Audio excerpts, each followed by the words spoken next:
Today we'll be talking about how we can set up the medicinal garden in agroforestry system. One of my goals in life is to see the world a place where there's medicinal herbs everywhere so that everybody has all the health medicinal herbs they need so that everyone has a local sovereign health system. Everywhere on land has medicinal plants. Where I live, it's 50% of the plants in our landscape are generally medicinal. And so whenever we do restoration work, I want to put in a plug that we use medicinal plants as part of the restoration deliberately to increase the wild resources. Agroforestry should be the most important component of agricultural talk in Africa today because Africa is a hot continent. The more trees and agroforestry you have in your system, the cooler the local climate, and the cooler the regional climate, and the cooler the African climate will become. And agroforestry should be implemented on large amounts of the agricultural cultivated land and should include herbal plants. So everywhere you go on in Africa, there's going to be herbalists. There is a lot of herbal medicine that I know at market stalls and used in Africa. So they're part of the local commerce. See what's living under what the root systems are like under the ground.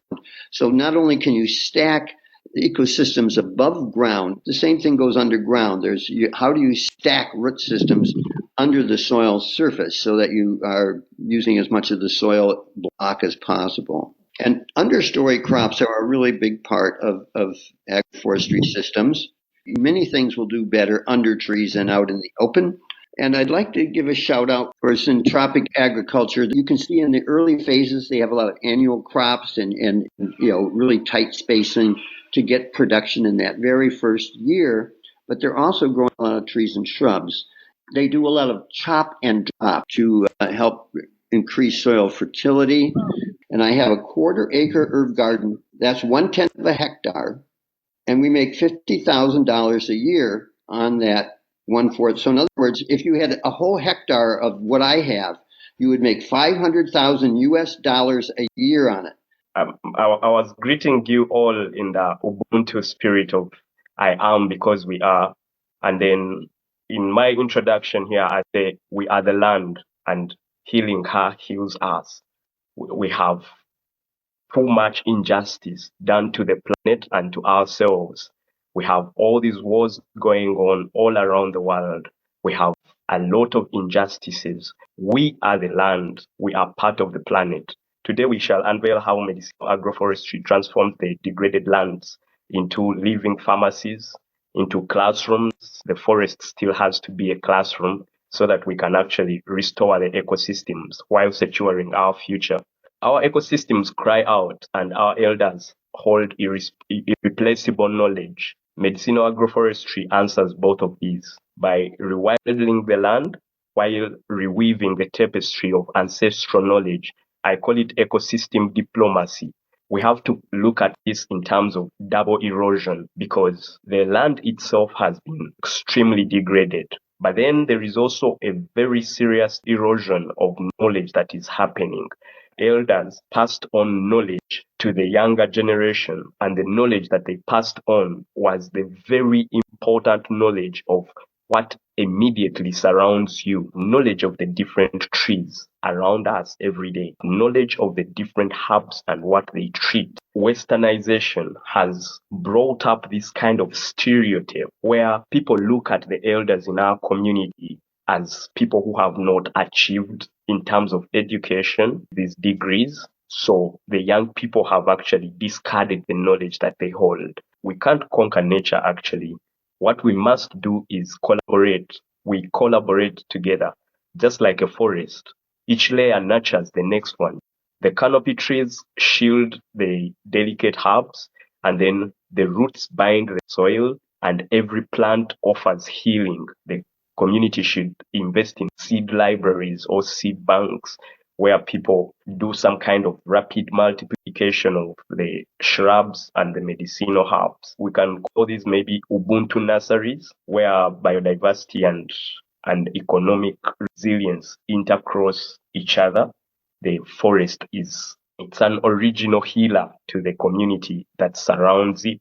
With the Ubuntu pathway, the solution to the future that is now, is actually community-led action.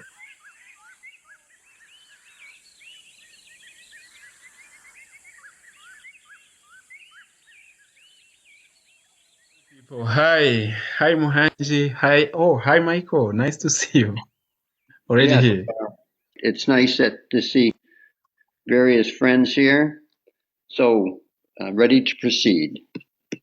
Yeah, sure. I think maybe we can start with introduction for people who doesn't know who joined Ella at the first time. And my name is Leonard. I'm from Rwanda, and basically today I'm in Nairobi. I'm always glad to coordinate the Africa team at Eco Restoration Alliance, and today we have a very important topic that we are going to be discussing about. But I wanted to talk a little bit about Eco Restoration Alliance, if you allow, so that people knows who we are.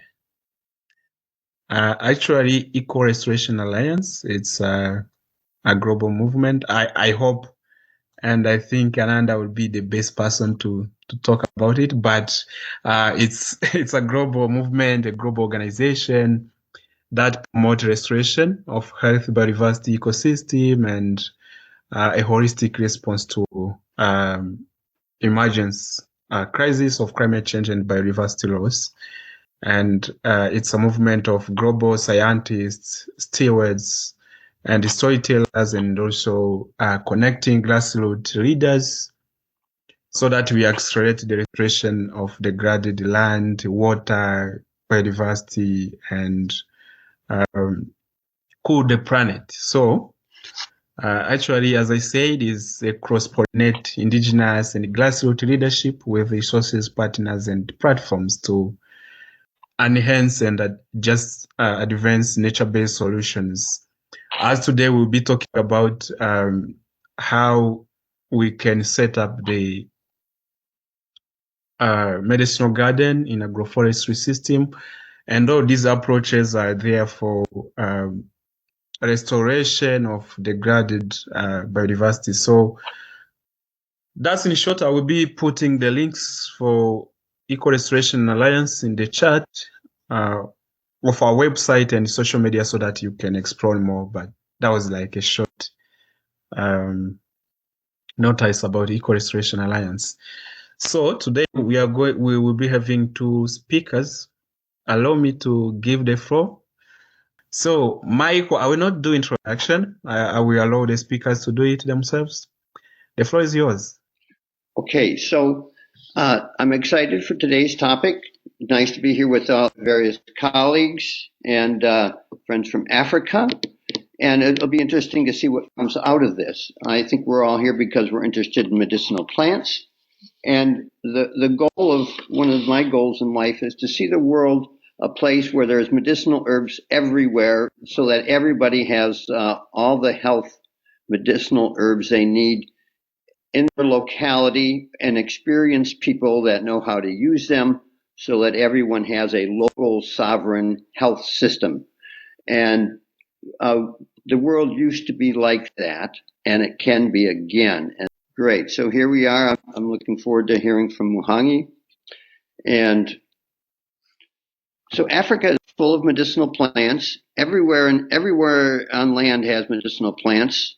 It's said that in where I live, it's 50% of the plants in our landscape are generally medicinal. In South Africa, the figure I read is 10% of the plants in South Africa are used for medicine there. So anyway, it's a very large percentage of the plants are medicinal. And so whenever we do restoration work, I want to put in a plug that we use medicinal plants as part of the restoration deliberately to increase the wild resources. And here, a temple forest in Ethiopia. So the land's been cleared for agriculture, but they kept the trees around their sacred center.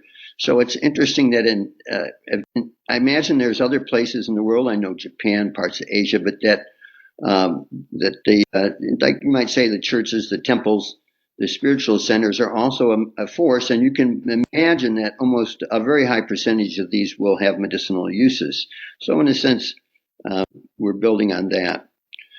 When a word about agroforestry. Agroforestry should be the most important component of agricultural talk in Africa today, because Africa is a hot continent, and the more trees and agroforestry you have in your system, the cooler the local climate, and the cooler the regional climate, and the cooler the African climate will become. So the coolness or the heat of Africa is dependent on the amount of trees in the landscape, and it's going up in some places and down in others. And agroforestry should be implemented on large amounts of the agricultural cultivated land, and should include herbal plants. So that's the premise of this talk. And let me quick get a time frame here, 9:18, so I can go to 10, 16, I guess. Let's see here. Hold on. Let's see. So it's interesting that baobab is a very famous food and medicinal plant in Africa, and there's a big movement right now to increase people planting them in their backyards and in their villages and their areas. So there's a sort of a boom in baobab, and I hope that continues. There's a link to that, and I sent a whole link to a whole bunch of resources, and so a lot of this will be covered in that resource guide. So everywhere you go on in Africa, there's going to be herbalists and village people it really varies from country to country, the amount, and I would like to learn about that. I don't really know, but there is a lot of herbal medicine that I know at market stalls and used in Africa. So they're part of the local commerce, and you'll find this, I imagine, in around Africa. And this is quite a treasure of biodiversity. I hear that more and more places these are being overexploited, and that there's less and less of many of these medicinal herbs, and so we need to increase them. I'm not going to highlight particular herbs here, but I would put a word in for Artemisia afra, African wormwood. I know that Madagascar was using it in their anti-COVID formula that they put out that also included Artemisia annua. And so, at any rate, this is quite a strong plant. Here's a chart of of multi-drug resistant bacteria in Africa. And sorry, I need this. Okay. And there's a whole. It's interesting to note that it really has divided Africa up into different climatic zones and what are some of the main species, and you see these zones. So this is a useful reference. It's in my resource list. Okay, and now and there's a lot of books on medicinal plants in Africa. I'm starting to accumulate a library of them, and I just put a few in here. The thing being that there are dozens and dozens of books, some maybe more traditional, and then many modern field guides like this. And so the more of these things that you can accumulate in your library, of course, the more information you'll have. Here's a man that Dr. Ahmed Salal. He is a herbal person that started an herbal garden in the middle of the Sinai Desert, up in Egypt, so part of Africa, but one of the driest places in Africa. And he started an herb garden and now has 100+ species of herbs. He makes them into medicines, and he sees local people come through his home office and get consultations, or they get medicines from him. And this is just a really great example of a person that just did something with little resources in a very tough place. And so this is linked in my resource guide as well. So you could, and we're looking for more and more examples of who's doing this sort of thing. And we would like to see a directory. I would like to see a directory of medicinal herb gardens in Africa. Start small and work up is the title of this slide. Many people try to start too big and can't take care of things adequately. Better to take really good care of a small amount of ground rather than not take good care of a larger amount. When you're making these agroforestry systems, you should think about having X-ray eyes to see what's living under what the root systems are like under the ground. So not only can you stack ecosystems above ground, middle story, overstory, understory, the same thing goes underground. How do you stack root systems under the soil surface so that you are using as much of the soil block as possible? And understory crops are a really big part of agroforestry systems. What are you growing under the trees? Africa has a lot of hot places where actually many things will do better under trees than out in the open. So what's the spacing of the trees for the different types of understory crops? And this is from a couple pictures from my own agroforestry system in the northern hemisphere. I'm on the Canadian border, actually, in western U.S. But this is an overstory, 25 years old. Some parts are very dense, some are pretty loose, light. And I have a really good understory of medicinal herbs and tree seed saplings. I have thousands, maybe even tens of thousands, probably tens of thousands of tree seed saplings growing in my understory, and I dig them up and sell them or give them away or replant them. So I have a sense, it's a nursery that takes care of itself. It plants itself. I just have to harvest. This is a shadier location, and I have a lot of ground story herbs. So the understory, how to make the best use of the understory is one of the key components of agroforestry. And I'd like to give a shout out for syntropic agriculture. This is developed in Brazil. And you can see in the early phases, they have a lot of annual crops and really tight spacing to get production in that very first year. But they're also growing a lot of trees and shrubs. And as the trees and shrubs grow, they do a lot of chop and drop, and they're laying the material down on the system to help increase soil fertility. And so they do a lot of soil building by planting the overstory and then keep thinning it. And this is Ernst Gausch, the inventor of the system, syntropic agriculture. He's up in the trees doing his pruning here. And eventually in an agroforestry system, you get to these really mature systems that are, it can be hundreds of years old. But anyway, this is obviously a very mature, very diverse system. This is a slide I got a long time ago. I think it was called the Chaga system from Kenya.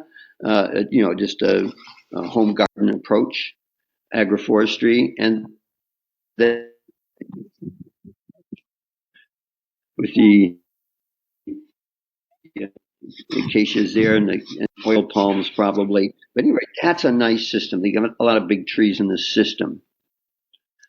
What are the assets and resources available to us in Africa, medicinal trees and smallholder agroforestry systems? A good question. I'm sure that some research would really uncover a lot, but here's just one particular example. And I wanted to mention that in a little bit about the herbal movement in the United States. The herbal movement here got really started in the 1970s. It's gotten bigger and bigger. It's a big economy, and there are probably at least a fourth of the people in the United States are very interested in this and use herbs or are really like the idea. And so I put on these Northwest herbal fairs. There are dozens and dozens of herb gatherings every year in the U.S. This is one I put on, Northwest Herbal Fair over in Washington State. And we bring in lots of people. We had 800 people in 2024. So I've had up to 1,200 persons at a herb event. So a lot of people will come to an event on herbs and using them. And we do a big camp out. So we're not in a hotel or anything. We're outside and pretty much in nature. And we do a lot of classes. And so here's a class being attended. So a lot of education. And so I hear in Africa that there's always people that are skeptical of herbs. They say they're not scientific, they're old-fashioned, they're superstitious, and we should ignore the herbal crowd and we should go to science and pharmaceuticals and modern medicine. So there's both schools of thought in Africa and in the U.S. And in some countries it's harder or easier to practice herbal medicine. I don't know the ins and outs of that, but I hear that it can be difficult in some places. So I really hope that herbal medicine will be just totally recommended and accepted in Africa, and that people can practice it without any problem. And here's an example from India that I want to point out. It's the Auroville community in South India, and they started planting trees. And at first non-natives, then they got into natives, and then they ended up going out for hundreds of miles and collecting the seeds from the rare trees that were left, and rare plants, and bringing them home and planting them. And by the time, at a certain point in time, they had developed the best, or one of the best, examples of the subtropical dry forest from southeast India. So they developed you might say, a botanical garden biodiversity sanctuary that was one of the very tops in the whole part of, in a large part of India. So this is something to strive for, is to create these biodiversity genetic islands with our systems. And this is a good example. It's a nice long video. It's in the resource guide. This is a woman named Jill Wagner, who does a lot of business helping people start decentralized seed bank systems. And did Jill make it to the meeting? She was thinking of it, but I think I sent her the 10 a.m. thing. But at any rate, I know Leo has asked Jill to present at a future ERA Africa thing. So hopefully we'll hear more from Jill. I give her contact info as well. And am I up in my time here, Leo? I haven't kept good enough time. Do I have 2 minutes, 1 minute, 3, 0? Yeah, it's actually 0, but you can use like 2 to wrap up. Okay, well, here's the last couple slides. This is a checklist I have in resource. I'm willing to send this to people in Africa and other places. So send this out. And I do have a Friends of the Trees garden. So I have this herb garden myself. I have herb gardens, and I have a 1/4 acre herb garden. That's 1/10 of a hectare. And we make $50,000 a year on that 1/4. So in other words, if you had a whole hectare of what I have, you would make $500,000 US a year on it. Now that's a big figure. Not many farmers in Africa make $500,000 on 1 hectare. That's the scale of production that I have personally achieved for the last 4 years running, and built up to it. And that's on an 8-year-old plantation now. So from year 4 to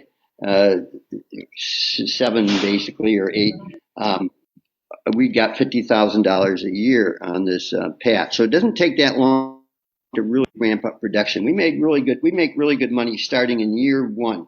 That's one thing I insist on, is that I want to make money in year 1 and every year thereafter. So that's the kind of systems I like to help people set up. Now I realize that we sell a lot of plants, propagation material every year. We sell a lot of seeds. We sell mostly wholesale, and anyway, we have over 120 species in that 1/4 acre planting alone. We have some other smaller units as well. But anyway, I know that people in Africa can't expect this kind of money by any means. You're mostly restricted to local markets. Maybe some of you can put your heads together to actually get to an export market. We could help with that.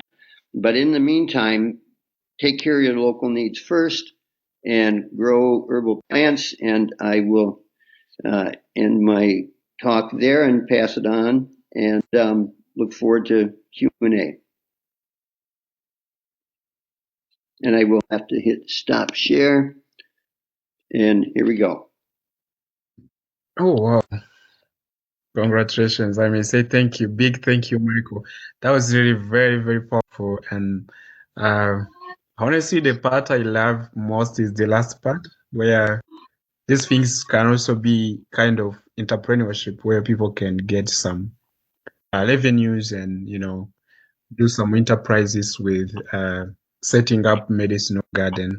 That's amazing. And I hope the audience will be asking more questions and comments. So uh, allow me to, hi Muhangi, Muhangi is here.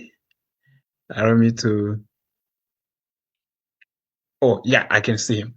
Muhangi, if you can hear me, maybe you can give us your presentation that you have. I hope you're gonna use the time as it is. And yeah, please feel free people to send your questions and comment in the chat. Yeah.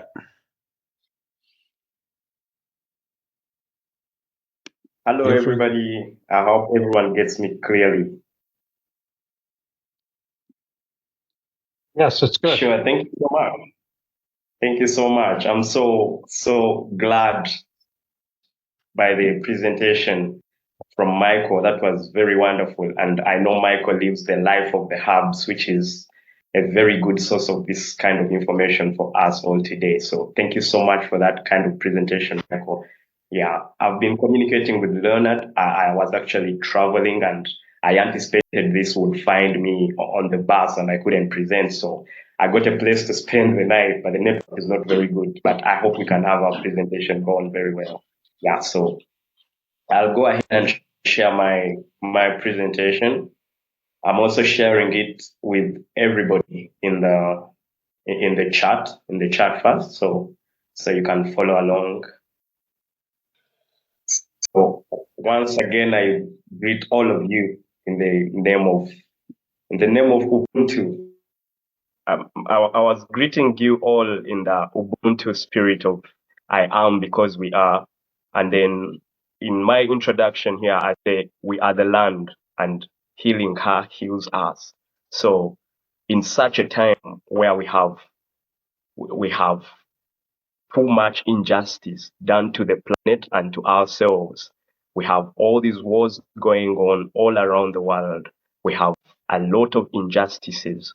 We have climate at the verge of no turn back kind of destruction that we have done over the years. So it is important to understand and to share with our brothers and sisters all around the planet that everyone must understand that we are the land, we are part of the planet, and everything that we do in order to heal the planet is actually going to be healing us too as a human being.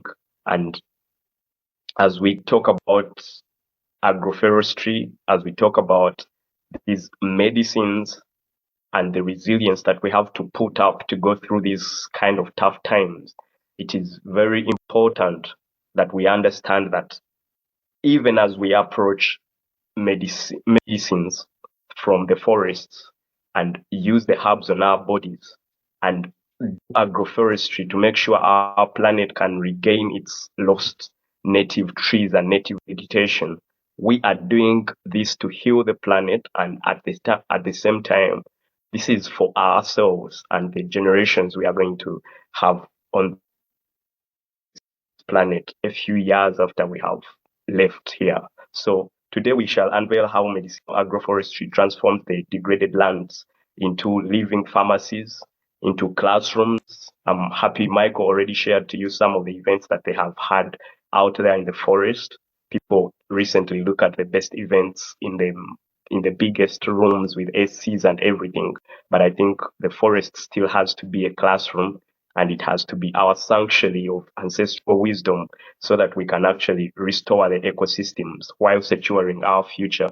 Yeah. So our ecosystems cry out, and our elders hold irreplaceable knowledge. Medicinal agroforestry answers both of these by rewilding the land while reweaving the tapestry of ancestral knowledge.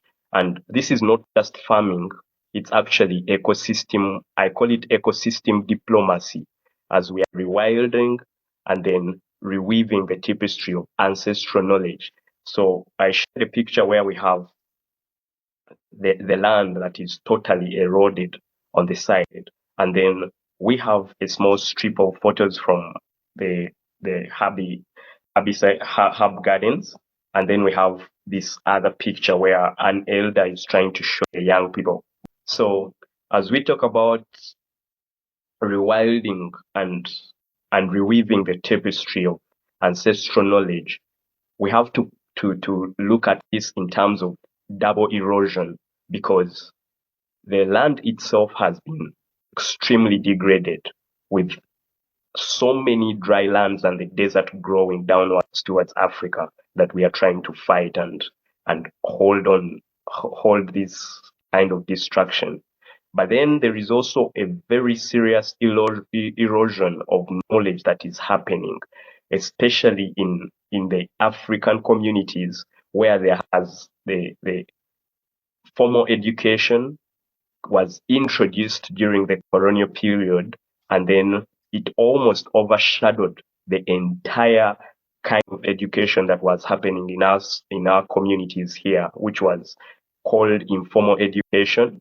But this was the normal kind of education where elders passed on knowledge to the younger generation, and the knowledge that they passed on was the very important knowledge of what immediately surrounds you. So the elders in our community, they have knowledge of the different trees around us every day.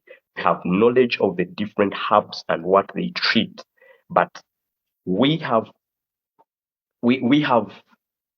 I want to call it westernization has brought up this kind of stereotype where people look at the elders in our community as people who have not achieved in terms of education.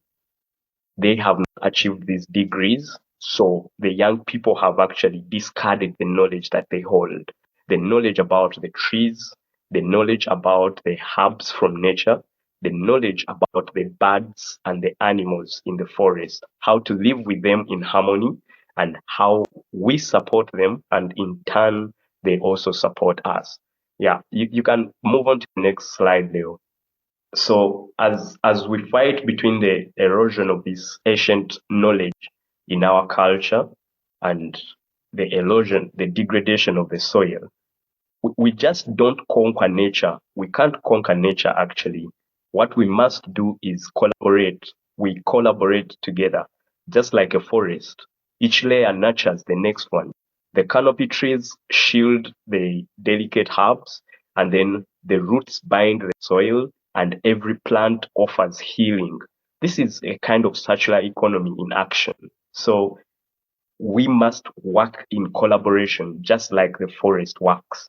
Yeah, very many, when we were growing up in school, they used to actually tell us that the climbing trees, the climbing plants were actually dangerous to some of these plants that they were climbing.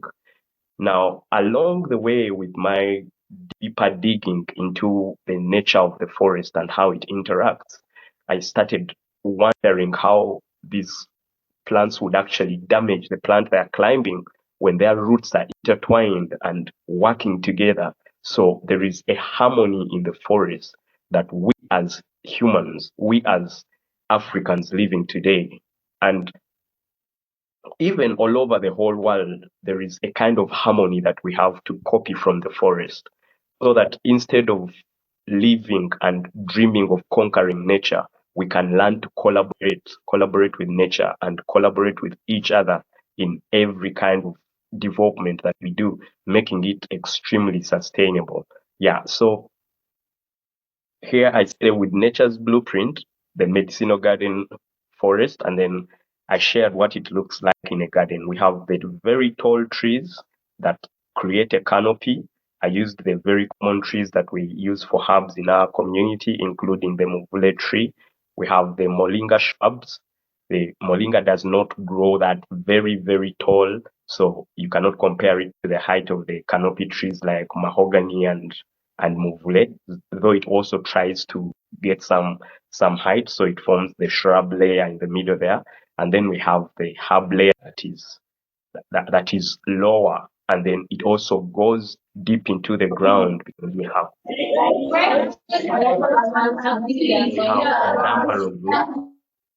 have a number of roots, and we have most of these root tubers being used to actually heal the people, and these are all herbs. Leonard, please move on to the next one. So I really want to say propagation, like we are talking about agroforestry, going back and caring about our forests and making sure we have our forests alive again. Propagation is like resurrection. I would actually directly consider this as resurrection of our planet. And then we can just master the simple techniques first, like sharing successes, so that every single nursery can fuel the landscape, and then restoration. Leonard, can you advance the slide, please? Yeah, Leonard, please, let's move on to the next slide. Thank you. Yeah, that's what I'm doing. Sorry, I'm trying. Oh, all right, please. So a single nursery can fuel the landscape, actually a landscape scale kind of restoration while preserving our botanical heritage. And this is what we ought to do at this kind of time, especially looking at, for the seeds, we have to look at ethical harvesting. We can look at air sacrification in the forest, especially for some seeds that we have. For example, we have a local tree in Uganda called Kabakanjagala, and its seeds come in very, very hard shells that they only germinate after a fire has gone through the forest or someone has cracked the seed. So all these kinds of propagation should be well understood by the community, and the community should invest in seed libraries or seed banks where people do some kind of rapid multiplication of the shrubs and the medicinal herbs. I would say we can call these maybe Ubuntu nurseries, where biodiversity and economic resilience intercross each other. Just like Michael was showing us the herb garden that he has in North America, and this garden is actually already bringing in close to over $1,000, more than $100,000 every year, and that is a very, very big profit coming into the gardener who is doing herbs. Recently, most people are shifting from the herbs because of the mainstream media, because of the pharmacies. There is big competition and everyone wants to go and buy medicine from the pharmacy. The professional doctors in the hospitals are going to tell you, don't use the herbs, because they don't believe in the herbs. But not just that they don't believe in the herbs, but the herbs are a big threat to them. I don't know how they can collaborate with the forest so that they can also understand that the forest is an original healing it's an original healer to the community that surrounds it. And the doctors have also grown up from these communities. I remember back in 2020 when we had the COVID pandemic hit our locality, very many people actually started using herbs because, first of all, the news was this flu is incurable. So everyone wanted to try out something. And do you know what happened the first time everyone was trying herbs in Uganda? We had a major breakthrough. One of the COVID medicines called Covidex was actually invented in Uganda. It was passed and shipped and exported all over the country and all over the world because this medicine had proved to actually stop COVID and heal it completely. And this was made from a Ugandan plant. The base ingredient of this Covidex was Eugalleris, a plant called Eugalleris, which is a very common herb in Uganda. So with the Ubuntu pathway, the solution to the future, and I'm talking about the future that is now, is actually community-led action.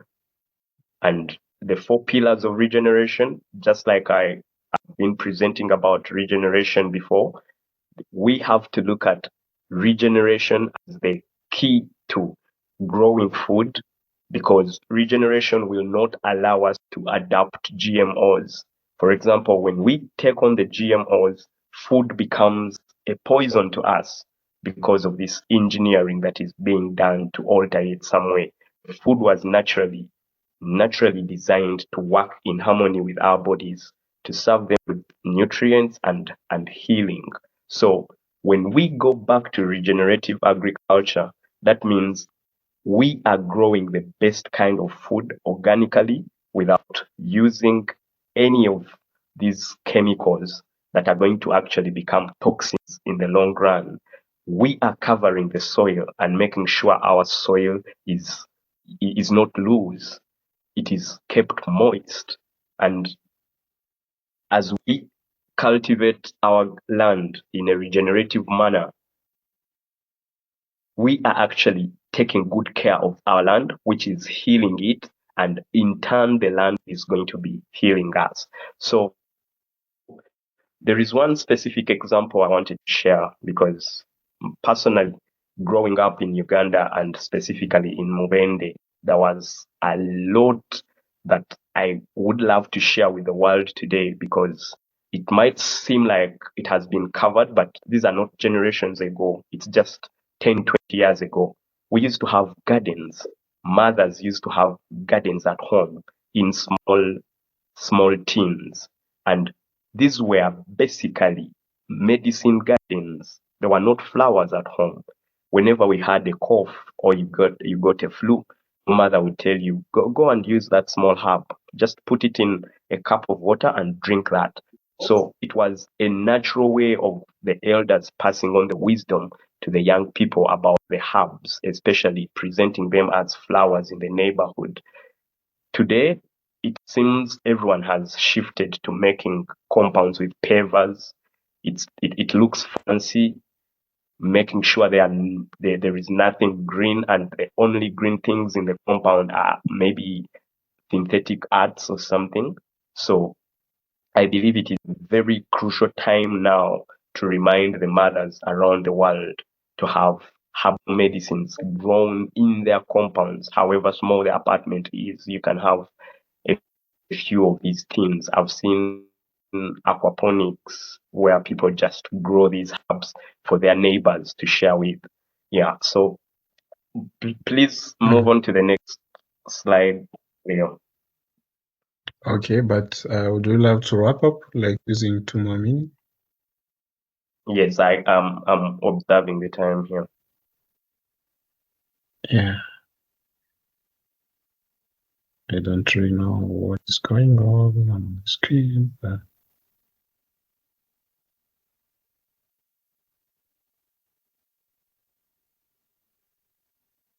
Yeah, so as you do that, I also want to mention that with this kind of agroforestry transformation, the degraded lands, they actually become a haven for medicine, for food, and for learning. And this is not a theory. This is regeneration in motion. And this is what we actually stand for in such a period.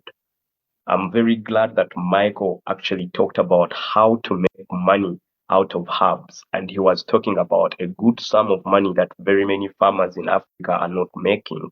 So it is very important to show our farmers here. And I got a few screenshots of these. I would also want the recording of our entire presentation so I can share with the farmers in our community, because some of them have lost the hope in growing the indigenous herbs and indigenous foods. Why? Because the radio is advertising a lot of the GMOs and all these things, and they actually think the only way to become a commercial farmer is to grow GMOs, because the radio is saying they yield faster and all these things.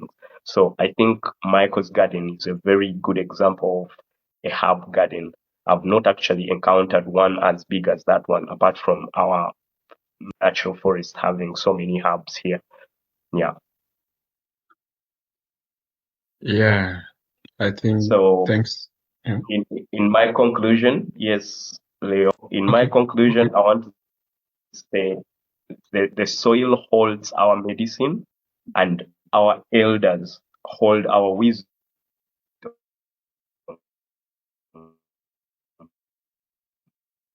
And unity, we have to partner and we have to protect. I'll just say that again. The soil holds our medicine, our elders, they hold our wisdom, and unity holds our power. So we have to plant, we have to partner, and we have to protect. So I'm very glad and I want to thank the Eco Restoration Alliance Africa for amplifying this Africa's healing across the world and having Michael share with us about the reality of growing medicines in agroforestry. So thank you everyone who has attended this session. I'm sorry about my network being very poor. Next time will be better. I'll leave my email in the contacts there. My name is Muhangi and I'm the founder of Fliptown, which is an Ubuntu movement started on the grassroots upwards. So much. Thank you. Wow, that was nice. Yeah, I think that was really a very important presentation for us, and to see how it's not just healing, it's also healing physical and emotional. And I hope for Africans, we really understand this because, if I ask everyone which kind of plant, which plant that you really connected to, I think some of you will list some of the plants. Yeah, I also personally have some plants that saved my life for many, many times, and that was really a nice testimony, Muhangi. Thank you so much. I think we have almost 13 minutes for questions and comments. I see John want to be the first, but also if you want to speak, please raise your hand up or put your question or comment in the chat. I've seen some people putting questions in the chat. Yeah, John. Why don't you put the questions in the chat first?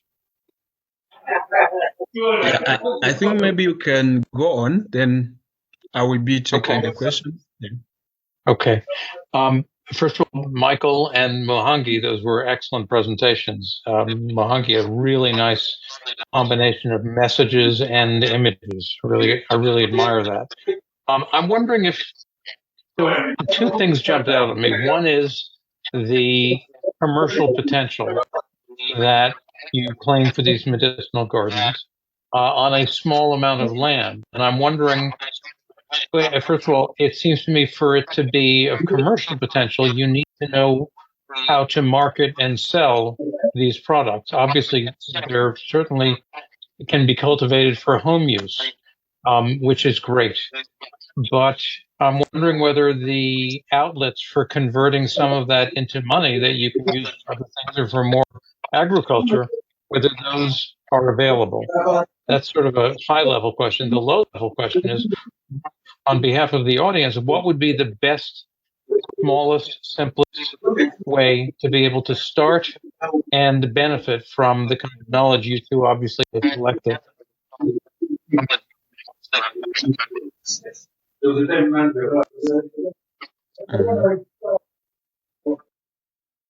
Muhangi, are you here? I'll just say that with John's last question, that start small, start collecting medicinal plants, really pay attention to the weeds, which weeds are medicinal. We do almost everything on my farm with hand tools. We rent a tractor about an average of 2 or 3 hours a year. We do almost everything with hand tools. So it doesn't take machinery. Machinery is too expensive for most people. So if one tried to think of it as a cottage industry, and the audience may have good answers to this, but it sounds like with a few square feet, you could produce a small amount of valuable medicinal herbs But then what do you do with them if you don't need to take them yourself? How do we develop the possibility? Is it plausible that we could develop a value chain so that lots of people could cultivate, even in planters, small numbers of municipal herbs, but then manage to get them to people who would pay for them? First your family, then your neighbors and friends, and then the local market, and then the regional market. And then India has worked out a lot on how to amalgamate projects, things like, for instance, in India, there may be 200 farmers producing a small amount of milk. It all goes to the same place, and then it becomes a big amount of milk that's marketed for all of them together.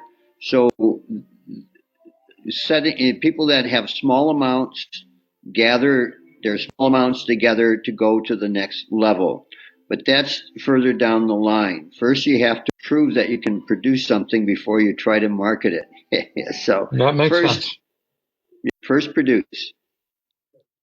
And do we know in Uganda and Kenya and elsewhere what might be the best plant herb species to start with in order to be able to convince yourself and others that you're developing something that you can use and potentially sell to family, friends, and eventually more broadly?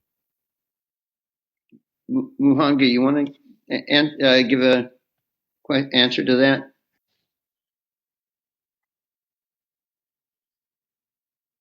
If he's still here. Yeah, he is, but maybe he has an internet issue. Maybe you can go.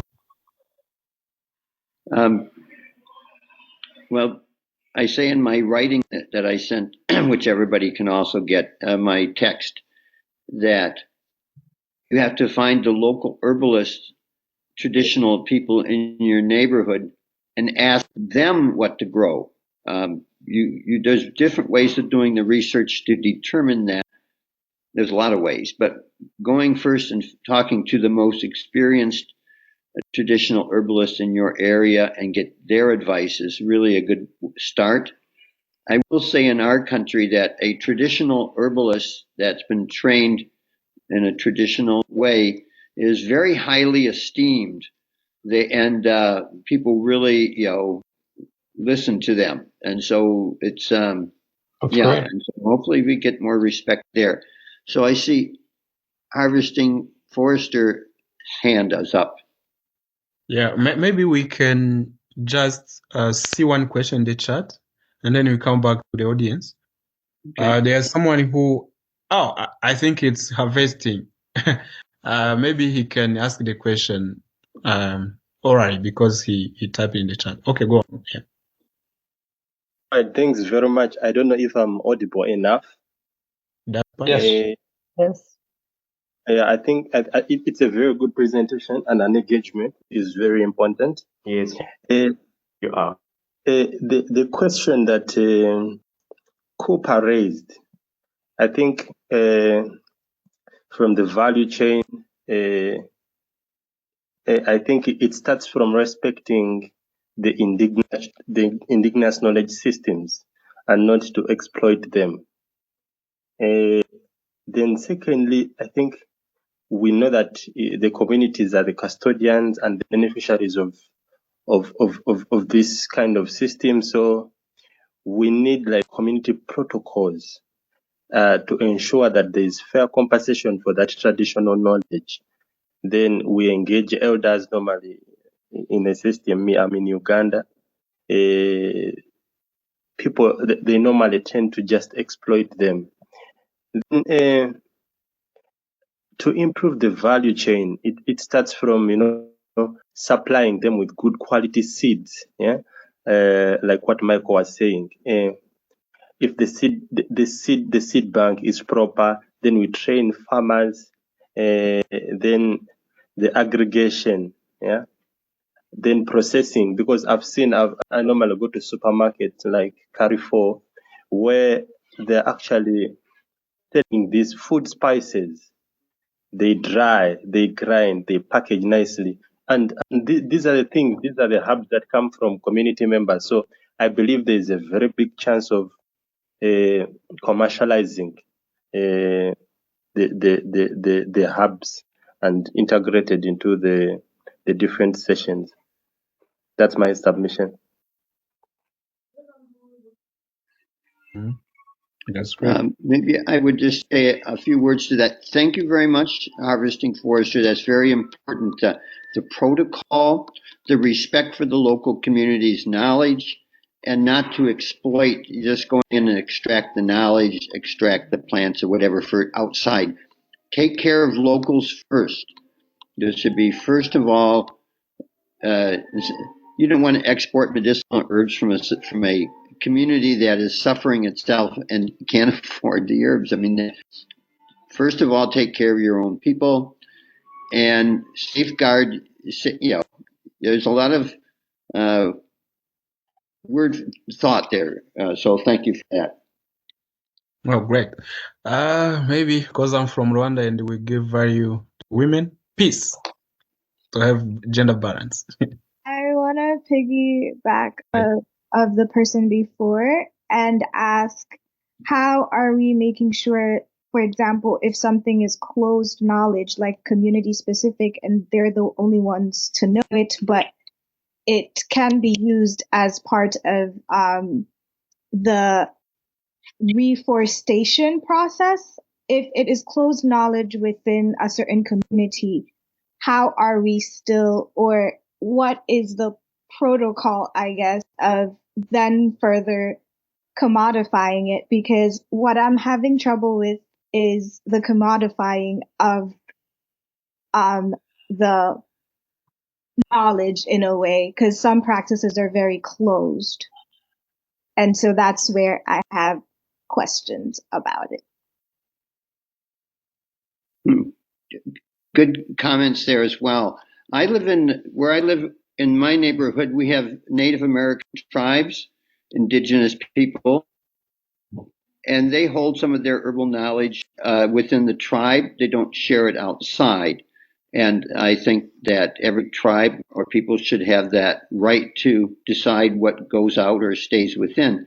Hard to do in today's world of knowledge and spreading it around quickly through the internet. So, but one of the big problems in the world is the commodification of everything, commodification of services, commodification of families. So commodification is one of the serious problems in the world, and you've touched on it. I must admit that being a farmer and I make a living selling things, I kind of think that's a good thing too. So, but what's the right balance? So, thank you for that. Yeah, thanks. That was nice. And I've seen the chats. So many people are asking if we will share the recording. Yes, of course we will do. I'm going to paste the link for our WhatsApp that we will be using for easier communication, but also we can share that on email. But feel free to join that WhatsApp group, please, if you want to stay in touch.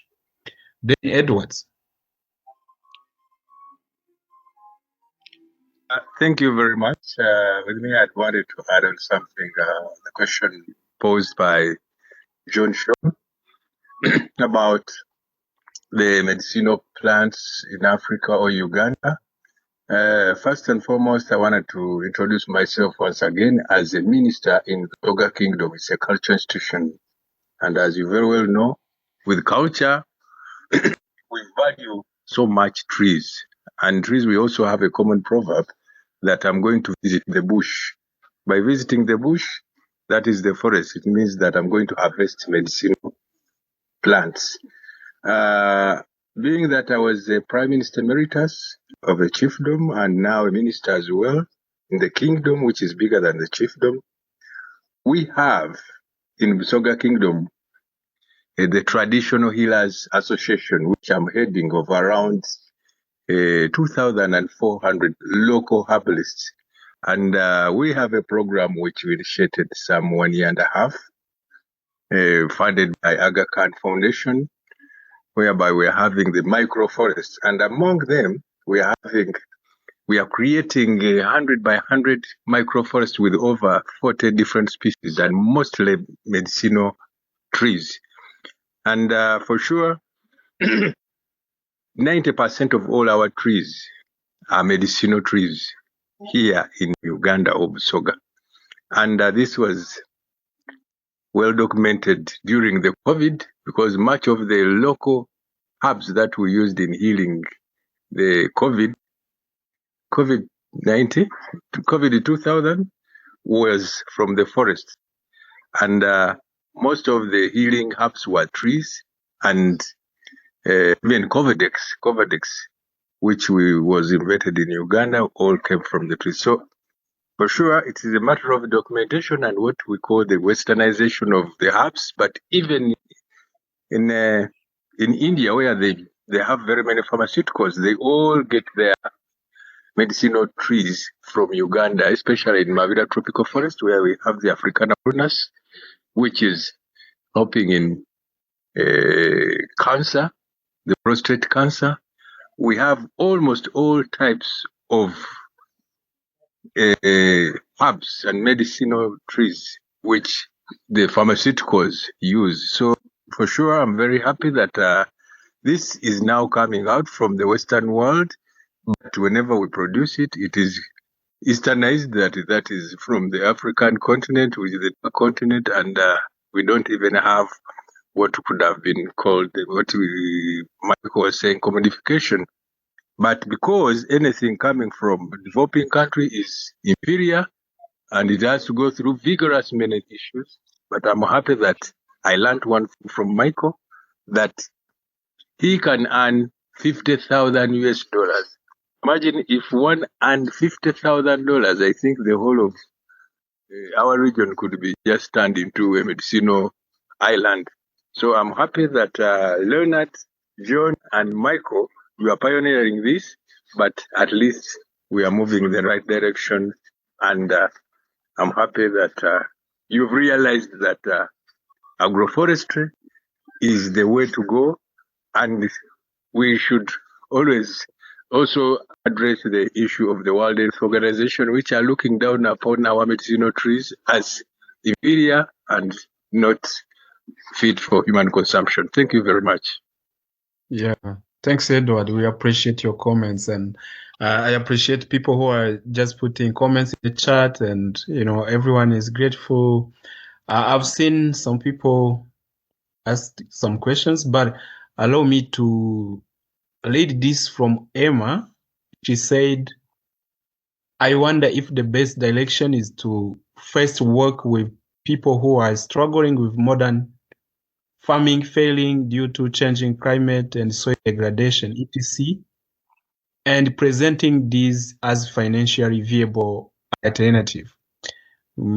Muhangi or Michael, what do you think? Do you think first we need to tell people how they can be sustainable in agriculture, but also we tell them after, you know what?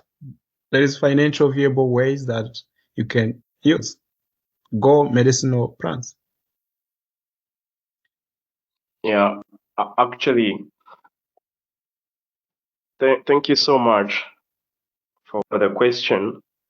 First of all, let me thank Mr. Edward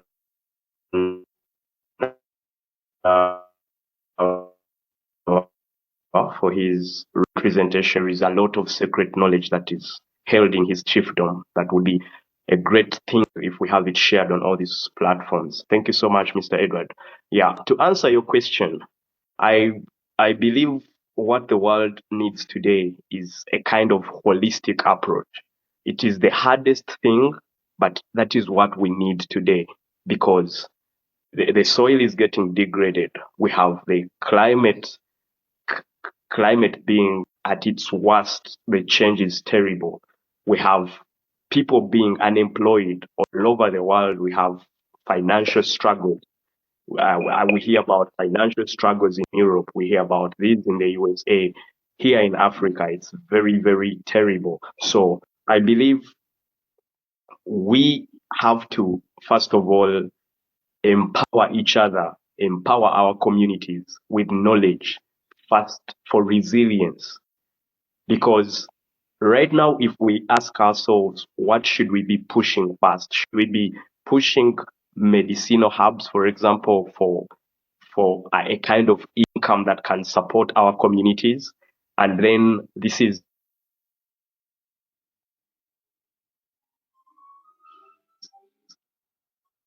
we are looking at this in cultivating food and having agriculture to provide for our people, have some involved in agriculture, can welcome the growth and the cultivation of herbs in their ecosystems. You have a garden of coffee. No herbs are going to harm this garden. You can put the herbs as the cover crops in that garden. You can have the herbs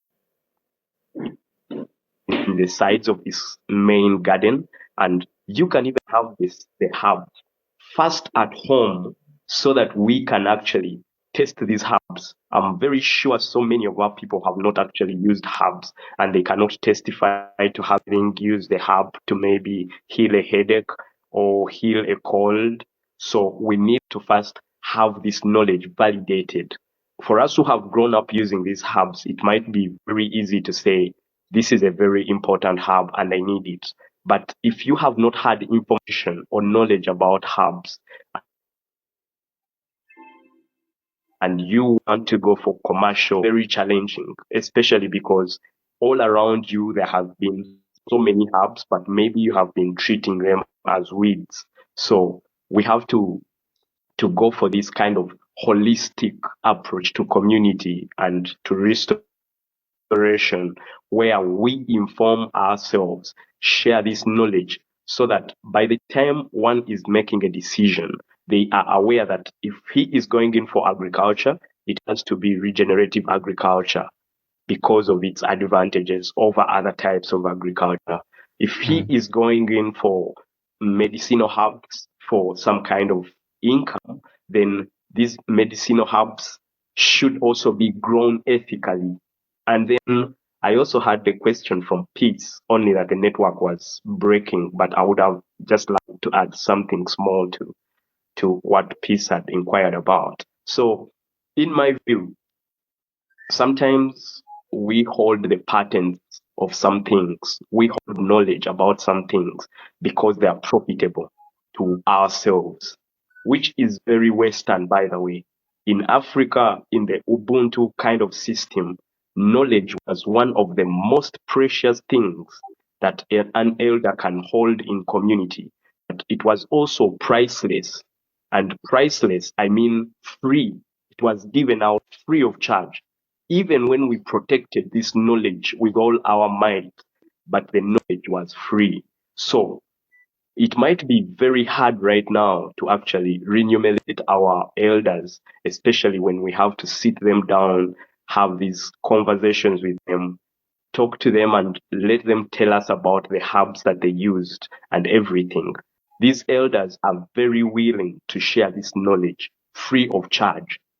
So if the elders are culturally able to share this knowledge free of charge, then it should be upon us. Right now, I'm talking to our community at the Eco Restoration Alliance Africa. It should be upon us to see that these elders are actually respected in community for this knowledge that they hold, because for a long time they have been marginalized and they have been treated like as if the knowledge they hold is not valuable at all. It is a time to visit them at their homes, go with them to their farms, share our time with them at their farms, listen to them, give them this time, because the young generation has not actually given the elders the time. We have walked out to the cities. We have gone away to make our friends who are same age groups, and we are all sharing about the same things. So I think this is a time for us to reach out to the elders. Yeah. I think that's very, very interesting, Muhangi, and it sounds like something that sounds like a great first. Yes, please. No. Okay, go on, John. Yeah, Muhangi, that sounds like a really great first step for everybody who is interested, is to identify local elders and approach them and learn from them and try to get some ideas, but also pay them the respect. Besides just visiting them and talking to them, do you have any other ideas about how we can help them share their knowledge so that we can build on it? Yeah, I just think even if you ask to Muhangi, but I think, yeah, by the way, I've grown with my grandpa who was a traditional healer using herbs, and I've grown learning how he has been using this, and I think the best way is to just approach these people, like myself, for example, who is environmental communicator. With my organization, we are making a movie. I think I shared that with Michael. I like using this kind of technologies, like make a movie with them, explaining how they have been using these herbs, and I think helping them to spread their stories and to share their stories through the tools that we have. I think that's a good way. First one. I don't know if Muhangi want to add something, or Michael.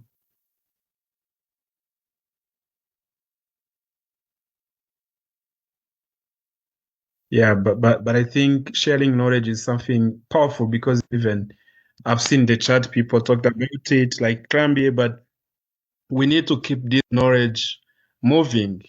And I've seen something very, very important in Rwanda, where they established one of the eco park, and then they settled a medicinal garden within that eco park.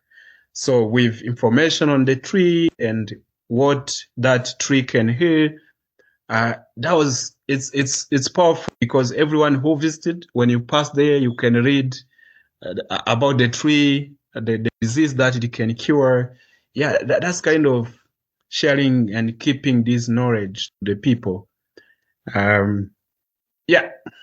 So I'm sorry, we are ahead of our time, almost 12 minutes. I don't know if people are feeling free to continue, but I see one question from Lucy Lucky Mukasa. If we can receive that and then conclude, I think we can continue our discussion within the WhatsApp that I shared, or maybe in the future.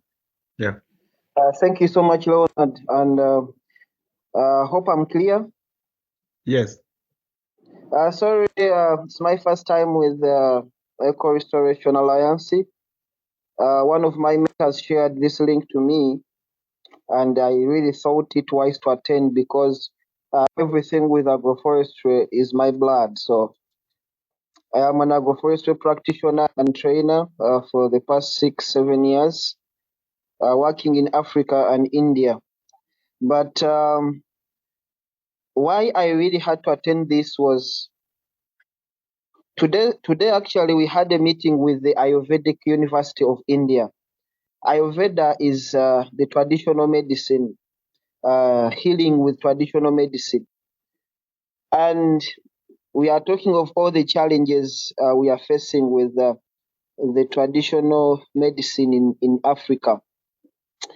As I grew up, you have heard of things like Echogelo in Uganda, where the kids have to be bathed in these herbs. But currently speaking, all these things are diminishing there. They are disappearing slowly. So it is us, the youth, to take over this. But if we don't store this information in a proper way, I tell you frankly, it will disappear. And most of the medicinal plants grow well in a natural ecosystem. And that's where agroforestry comes in. Yeah. Procrastination isn't a lack of self. Agroforestry helps you provide a suitable environment for growing all these plants. I think given the current climate change and all these impacts. So we are having, however, a challenge of the conventional medicine in the country and pharmaceuticals, because these will definitely tear you apart in Africa if you really want to compete with them. But if when you look at the markets of all these conventional medicine, I think over 90% of our medicines in Uganda, when you enter pharmacies, come from India. But if India has legalized the Ayurveda medicine of treatment measures, with a very big hospital being built, actually it is going to be launched this year internationally, healing with natural medicine and natural processes. It's the Ayurveda hospital, very big. So I think we have a good starting point that if we can start planting these plants and trees, time is going to come when we have real market for them, because now the production will be sufficient. When you look at our local communities back in Uganda, I give example of Uganda because so I have grown up, I know. Medicine in villages is free of charge. You go to your neighbor and get medicine wherever you want and come and boil. It's however different in towns, because in Kampala, when you go to various markets, some people are buying these medicines from villages and selling them in towns because a lot of people don't have access to them. I'll give you an example of a chogero. I have a friend who bought a chogero of recent at 80,000. That's around $20. And he only used it for 2 weeks. So all these are opportunities people can get money. However, as a person said, I would not recommend a person to really look at it as the entry point of being self-sufficient and economically viable. But with agroforestry, it gives you various opportunities because you can work with the diversity of economic plans. You can incorporate them at the low strata, and really also when we look at the essential oils, when you look at the processing, essential oils is something that can also really make money when we go to the herbal medicines, because they really use them in the herbal healing and you can store them for a longer time. We really love it when agroforestry is able to solve all our problems. We design systems that really solve the farmers' problems, and medicine is one of that farmer problem that can be solved very well with nature and with agroforestry. And it can fit in any system, whether you are having a commercial system, whether you are having a subsistence system, you can always fit in the plants that solve your health issues. And remember, we believe that whatever is healthy to you as a human is also healthy to the plants, is healthy to the soil, is healthy to the animals. And that's where the One Health theory comes in from all of us. Thank you so much, and really a pleasure to be part of this wonderful presentation. Thank you so much. That was very well said, Lucky. Would you please make a point of putting your email in the chat? Yes, please. I will do that now. Yeah, thanks. And I can see the discussion is really sweet. Even people are still joining, but allow me to say thank you so much for joining and thank you for coming. I will release you. And if anyone wants to stay, unless we don't have another meeting, John, I need to confirm. I just want to say you created a WhatsApp group for this on this topic, right? So why don't you put a link to that group into here, and the discussion can continue there. Maybe we can even copy the chat that we've had so far into it, because I think we've got a lot of people who are interested in this and are making good suggestions. The trick is always to try to, how do you keep that alive and make it move forward? So everyone, please get connected. If you can't figure out how to continue with the conversation, you can reach out to Leonard, who I think brought us all together here. So thank you all. Yeah, thanks. I'll put the link in the chat, but also because this series will be continuing, we'll be having them bi-weekly with other topics. So yeah, it's better that people join so that they will be getting information easily. Here is the link. And Michael, I would that things will continue to grow out of this and more communication. And I'm happy to be part of the network. And Lucky made obviously could do a presentation as well with his experience. So I would love to. I'll chat more with Lucky and anyone else that connects. And this is really good. I thank you all. Thank you, Leo. Agreed. Okay, Yeah, thank you so I'd like much. to second that. If anybody here has skills and would like to offer to do one of these classes, please contact Leonard and we'll talk about it. Yeah, sure.